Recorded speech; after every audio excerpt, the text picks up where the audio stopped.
बहुत समय पहले हस्तिनापुर के भव्य नगर में मैं एक साधारण मंदिर पुजारी था, जो राजकीय शिव मंदिर में भगवान शिव की सेवा करता था।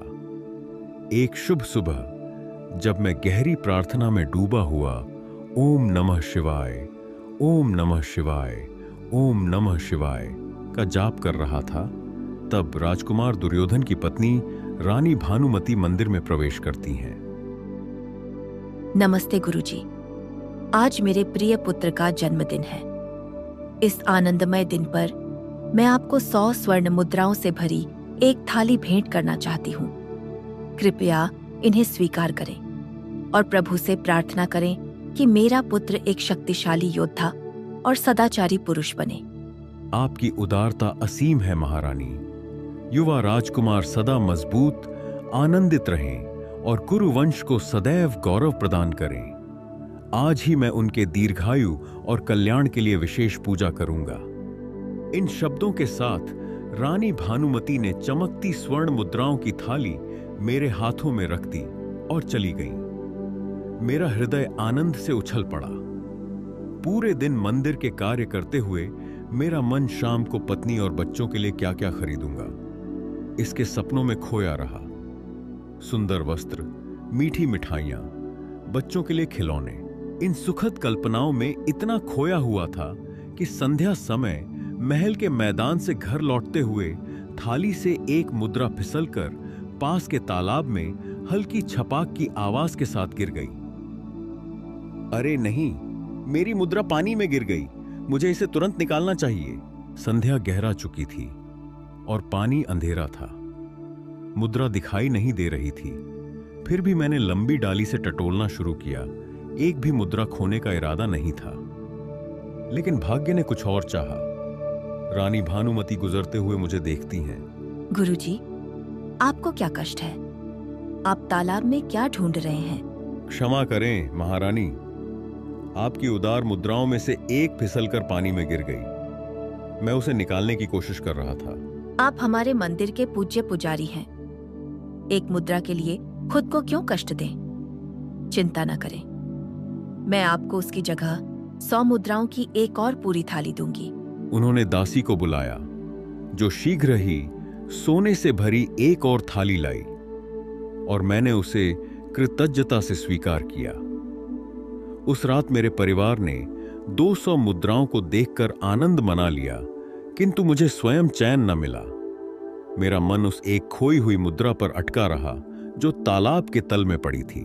पूरी रात मैं करवटें बदलता रहा, सोचता रहा कि उसे कैसे निकालूं और अपना मन शांत करूं। भोर के पहले संकेत पर, जब दुनिया अब भी सोई हुई थी, मैं अंधेरे में स्नान करके महल की ओर भागा, खुद से कहता हुआ कि यदि कोई पूछे तो ब्रह्म मुहूर्त की विशेष पूजा के लिए जल्दी आया हूं। मैं तालाब पर पहुंचा और फिर ढूंढने लगा, लेकिन फिर पकड़ा गया। रानी की एक दासी ने मुझे देखा और अपनी स्वामिनी को सूचित करने दौड़ी। शीघ्र ही रानी भानुमति सेवकों के साथ एक भारी संदूक लिए प्रकट हुईं। आप एक छोटी मुद्रा के लिए खुद को क्यों सता रहे हैं? इसे छोड़ दें। देखिए, मैं आपको 1000 स्वर्ण मुद्राएं लाई हूं। निश्चय ही यह प्रचुरता आपके व्याकुल मन को शांत कर देगी। नहीं महारानी, आप गलत समझ रही हैं। कृपया मुझे और धन से लज्जित न करें। तो इन 1000 मुद्राओं को गलतफहमी की क्षमा पार्थ भेंट स्वीकार करें। अभिभूत होकर मैं खजाना घर ले गया। इससे मैंने पत्नी और बच्चों के लिए सुंदर वस्त्र और आभूषण खरीदे, और हम सबके लिए आरामदायक रहने को एक नया सुंदर घर। हर जरूरत पूरी हो गई, हर इच्छा पूरी लग रही थी। फिर भी जब भी मैं राजमंदिर जाते हुए उस तालाब के पास से गुजरता, मेरी नजरें नीचे दूर चमकती उस हल्की झलक पर खिंच जाती। मेरा हृदय बार बार फुसफुसाता, वह मुद्रा तो मेरी ही थी, मुझे दी गई थी। जब तक वह मेरे हाथ में न आए, मुझे शांति नहीं मिलेगी।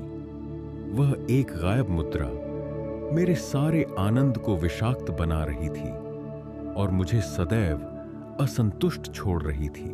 मानव मन की यही प्रकृति है, हम कितना भी रखें कभी पर्याप्त नहीं लगता।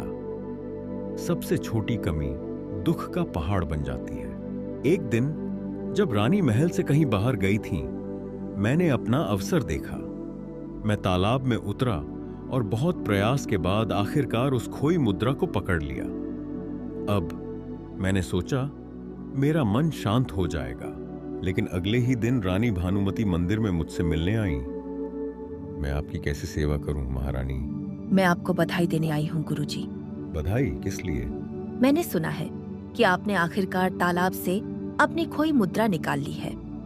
अब निश्चय ही आपका हृदय संतुष्ट है। मैं उनके चरणों में गिर पड़ा।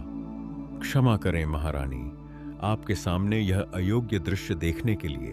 अब जब आपने उसे वापस पा लिया है तो आपको उन 1100 मुद्राओं को लौटाना होगा जो केवल ऐसी आसक्ति से मुक्त करने के लिए दी गई थी। आपने सिद्ध कर दिया कि आप उस भेंट के योग्य नहीं हैं, क्योंकि सबसे बड़ा धन सोना नहीं, संतोष है और आपको उसका सर्वथा अभाव है। जन्म से आप ब्राह्मण हैं, किंतु कर्मों से आपने अन्यथा सिद्ध कर दिया। इसलिए कल तक मुद्राएं लौट आइए, अन्यथा अपने कर्मों का फल भुगतें। मुझे एक के बदले 1000 से अधिक मुद्राएं मिली थीं। फिर भी मैं उस एक टुकड़े की लालसा नहीं छोड़ सका। यही लालसा मेरा असली अपराध था। कर्ज चुकाने के लिए मैंने अपना नया घर, आभूषण, सुंदर वस्त्र सब बेच दिया और सोना लौटा दिया। रानी भानुमति ने वह सब एक अन्य ब्राह्मण को दे दिया जो वास्तव में संतोष को समझता था, और मुझे महल से सदैव के लिए निर्वासित कर दिया। इसी प्रकार इस संसार में दैवीय न्याय कार्य करता है। यह हमारी लालच, कमजोरी और गलत इच्छाओं को दंडित करता है।